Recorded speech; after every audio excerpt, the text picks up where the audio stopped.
हाँ। शंकर जी के पिता। शंकर जी के पिता। और तुम्हारे बाप का नाम क्या? शंकर जी के पिता का नाम क्या है? जी के पिताजी का नाम क्या है? मृत्यु होती है। ये देवों के देव महादेव, जिन्हें दुनिया अजन्मा मानती है, अविनाशी मानती है, लेकिन क्या आपने कभी सोचा है कि जिस सृष्टि का एक नियम है कि हर जीवन का एक स्रोत होता है, उस नियम के अनुसार क्या महादेव का भी कोई जन्मदाता है? क्या महादेव के भी पिता हैं? सवाल आज हर जिज्ञासु सनातनी के मन में है। भगवान शिव जी के माता पिता का क्या नाम? लोग इंटरनेट पर, मंदिरों में और विद्वानों से इसका जवाब ढूंढ रहे हैं। तो शिव जी को किसने बना? हर कोई चाहता है कि उसे अपनी आस्था का एक ठोस आधार मिले। तो आज की इस विशेष चर्चा में हम रुख करेंगे भारत के सबसे प्रसिद्ध और सम्मानित धर्म गुरुओं की ओर। आइए जानते हैं कि हमारे ये गुरु इस महान रहस्य के बारे में क्या जानकारी साझा करते हैं। शुरुआत करते हैं सीहोर वाले पंडित प्रदीप मिश्रा जी से, जिनकी बातों को आज करोड़ों लोग बहुत श्रद्धा से सुनते हैं।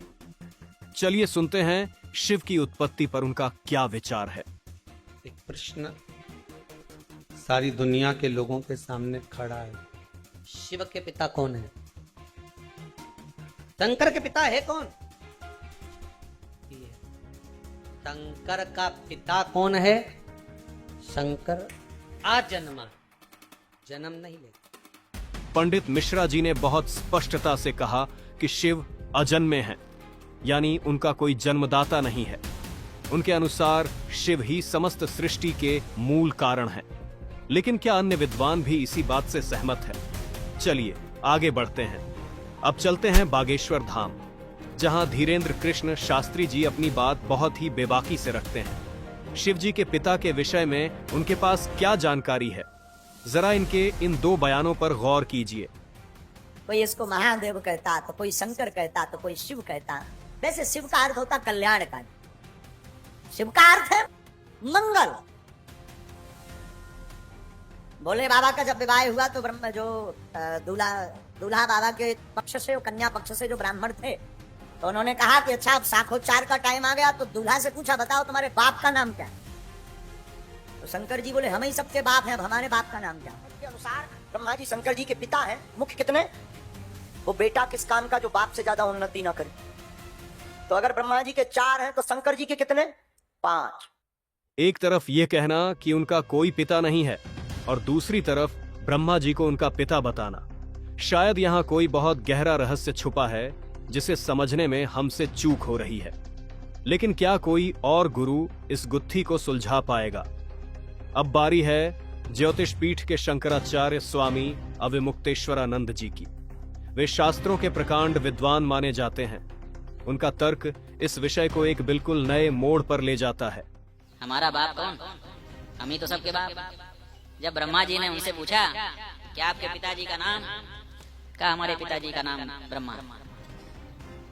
कहा, अच्छा, उनके पिता का दादाजी का नाम? कहा, विष्णु। कहा, परदादा का नाम? कहा, हम ही। पिता ब्रह्मा और परदादा खुद शिव। यह सुनने में किसी पहेली जैसा लगता है। अगर शिव ही अपने परदादा हैं, तो फिर यह वंशावली शुरू कहां से होती है और खत्म कहां? क्या साधारण इंसान के लिए इस तर्क को समझना संभव है? आइए अब सुनते हैं देवकी नंदन ठाकुर जी को।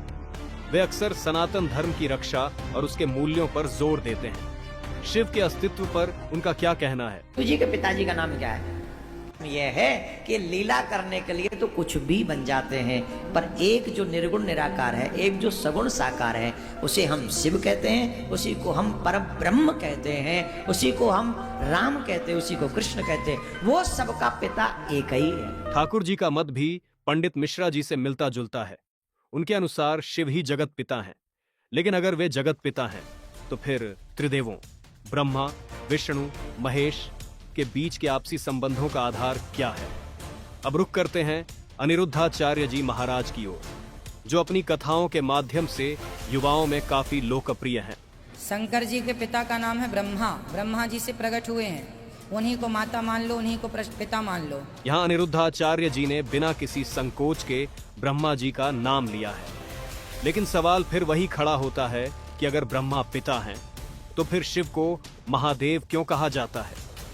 क्या कोई पुत्र अपने पिता से बड़ा हो सकता है? सुनते हैं आचार्य श्री कौशिक जी को, जो अपनी शांत शैली के लिए जाने जाते हैं। भी देवता के भक्त क्यों न हो, लेकिन अपनी पूजा में भगवान शिव को स्थान दीजिए। ये अजन्मा है, जब कोई नहीं था तब महादेव ही थे। कौशिक जी ने एक और नई बात रख दी कि शिव ही अपने पिता हैं। अब तक हमने जितने भी विद्वानों को सुना, हर किसी का अपना एक अलग दृष्टिकोण है, अपना एक अलग तर्क है। तो आपने देखा, हमने 6 महान विद्वानों को सुना। किसी ने कहा शिव अजन्मे हैं, किसी ने ब्रह्मा को पिता बताया, तो किसी ने कहा शिव ही खुद के पिता और परदादा हैं। जब एक ही धर्म के इतने बड़े शिखर पुरुष अलग अलग बातें कहें, तो एक आम भक्त के मन में दुविधा होना स्वाभाविक है। क्या वाकई हमारे शास्त्रों में कोई एक ठोस जानकारी नहीं है? क्या हम केवल धारणाओं के भरोसे बैठे हैं? जब तर्क आपस में टकराने लगें, तो हमें उस मैनुअल की जरूरत पड़ती है जिसे भगवान ने खुद हमारे लिए छोड़ा है, और वे हैं हमारे पवित्र शास्त्र। इस जटिल पहेली को सुलझाने के लिए अब हम चलते हैं बाबा रामपाल महाराज के पास। उन्होंने किसी व्यक्तिगत विचार को नहीं, बल्कि सीधे शास्त्रों के प्रमाण को दुनिया के सामने रखा है। झूठे हैं ये समझे ना ही, ये झूठ बोल रहे हैं कि वेदों में ब्रह्मा विष्णु में सर्वशक्तिमान है। ये झूठ बोलते हैं कि पुराणों में कहीं नहीं लिखा है कि उनकी जन्म मृत्यु होती है। ये पुस्तक आपके सदग्रंथ सच्चे हैं, लेकिन ये इनको समझ नहीं सके, इसलिए ये बताने वाले तुम्हारे गुरु झूठे हैं। अब उन झूठे गुरुओं की दिखाऊं आपको, देखिएगा। पवित्र शिव पुराण, ये गीता प्रेस गोरखपुर से प्रकाशित है, सचित्र मोटा टाइप, केवल हिंदी। संपादक है हनुमान प्रसाद पोदार, और ये प्रकाशित कहाँ से है? प्रकाशक एवं मुद्रक हैं गीता प्रेस गोरखपुर, गोविंद भवन कार्यालय कोलकाता का संस्थान। और वो अनेक प्रकार के अस्त्र शस्त्र धारण करती है। एकाएकिनी होकर भी वह माया संयोग वसात अनेक हो जाती है। वे जो सदा शिव हैं, उन्हें परम पुरुष ईश्वर शिव शंभु और महेश्वर कहते हैं। अब देखना, ये रुद्र संहिता का, अब हम 6वां अध्याय पढ़ रहे हैं, 101 पृष्ठ पे। अब ये क्या कि वे अपने सारे अंगों पर भस्म रमाए रहते हैं। वो सदाशिव के हैं, जिसको इस पृष्ठ पे यहाँ भगवान सदाशिव हैं। अर्वाचीन और प्राचीन विद्वान उसी इन्हीं को महेश्वर कहते हैं। ये कौन है? वे अपने सारे अंगों पर भस्म रमाए रहते हैं। उन काल रूपी ब्रह्म ने, इसको काल कहो चाहे ब्रह्म कहो, I hold the universe I command, trembling in my grasp. सरपुरुष कहो, और गीता ज्ञान दाता यही है, श्री कृष्ण में प्रवेश करके बोल रहा है। उन काल रूपी ब्रह्म ने एक ही समय शक्ति के साथ है, यो नाथ नहीं, शक्ति के दुर्गा के साथ शिवलोक नामक अक्षेत्र का निर्माण किया था।